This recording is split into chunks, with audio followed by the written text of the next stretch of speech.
স্বস্তির একটা জয়ের সঙ্গে সিরিজের সমতায় ফেরা।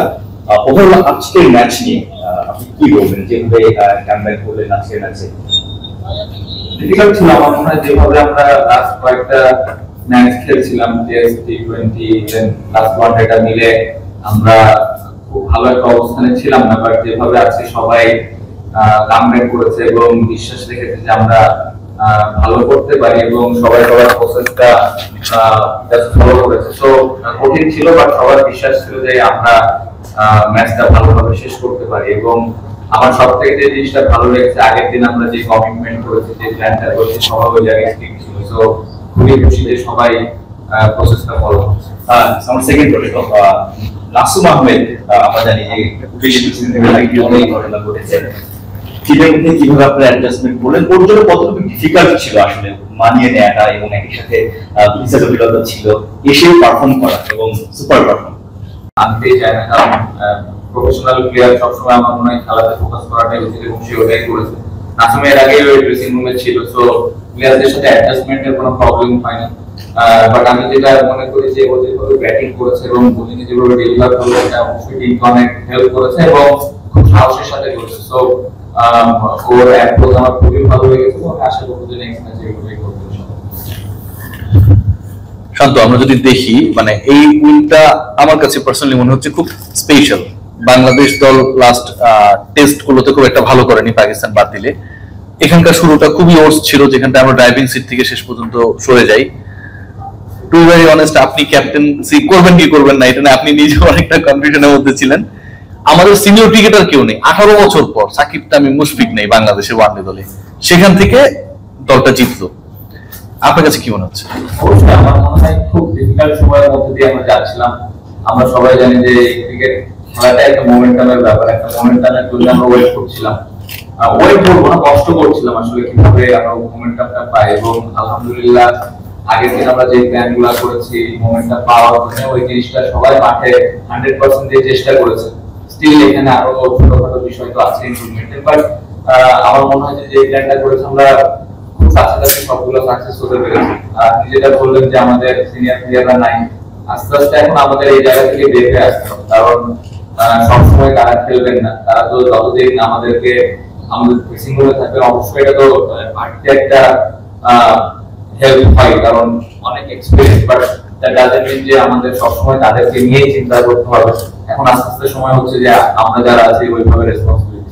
শান্ত, আপনি নিজে কতটা রিলিফ? কারণ দেখেন, এর আগে আপনি যখন সেঞ্চুরি করেছেন শ্রীলঙ্কার সময়টা বেশ আগের ছিল, তারপরে আপনি একটা খারাপ সময়ের মধ্যে দিয়ে গিয়েছেন, কামব্যাক করেছেন 40+, অল্পের জন্য 50 হয় নাই, আজকেরটা সেঞ্চুরি হয় নাই, হয়তো একটু স্লো ছিল, সময়ের দাবি ছিল হয়তো সেভাবে ব্যাট করা। আবার ক্যাপ্টেন হিসেবে যে প্রেশারটা করেছেন লাস্ট ম্যাচে হারার পর, সেখান থেকেও রিলিফ। সো ব্যক্তিগতভাবে নাজমুল শান্তর অনুভূতিটা কি? সত্যি কথা বলতে আমি খুশি না আমার ব্যাটিং নিয়ে, কারণ আমি যে সময় আউটটা হয়েছি স্টিল আমার মনে হয়েছিল যে 45-47 ওভার পর্যন্ত যদি আমি ব্যাটিং করতাম তাহলে হয়তো পরের দিকে রিয়াদ খান বা জাকির আলী অনেকের জন্য আরো ইজি হতো। নাসুম লাকিলি ও ভালো ব্যাটিং করেছে, সো আমি স্টিল খুশি না। আপনি যদি দেখেন টেস্ট, ওয়ানডে, টি20 আমার ব্যাটিংটা বেশ কয়েকটা ইনিংস আমি বড় করতে পারছি না, মাঝখানে একটা ভালো শুরু করে আউট হয়ে যাচ্ছে। সো স্টিল এই জায়গায় ইমপ্রুভমেন্টের জায়গা আছে এবং আমি যে টাইপের ব্যাটসম্যান, টিমের গুরুত্বপূর্ণ একটা রোল আমার থাকে অ্যাজ এ ব্যাটসম্যান হিসেবে। সো টার্গেটটা ওটাই থাকবে নেক্সট ম্যাচ কিভাবে আমি এই ইনিংসগুলো, it's not about scoring 50 or 100, but টিমটাকে ভালো অবস্থানে নিয়ে যাওয়া যায় কিভাবে, এটা টার্গেট। বাট স্টিল আমার আজকের ব্যাটিং এর খুশি। তাহলে কিছু জায়গায় ঠিক করতে হবে, বাট আজকে যেভাবে সবাই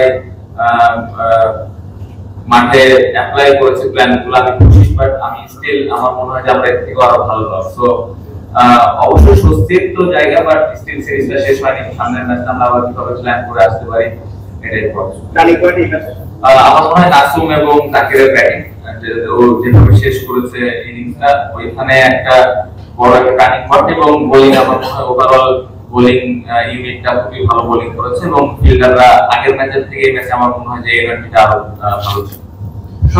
সবাই মিলে খুব ভালো খেলেছে। ক্যাপ্টেন, আজকে কিছু গ্রাউন্ড ফিল্ডিং এর স্নাইপ ছিল, বিলাল ভাই দুইটা মিস করেছেন, উইকেট কিপিং ও রান আউটের স্ট্যাম্পিং এর একটু স্লপ ছিল। এই বিষয়গুলো নিয়ে আগের ম্যাচটাও এরকম হয়েছে, এই বিষয়গুলো নিয়ে আপনারা কাজ করছেন কি? আপনাকে বললাম যে এখনো এই ম্যাচটা যে আমরা পুরোপুরি 100% ঠিক মতো খেলেছি তা না, ইমপ্রুভমেন্টের জায়গা আছে।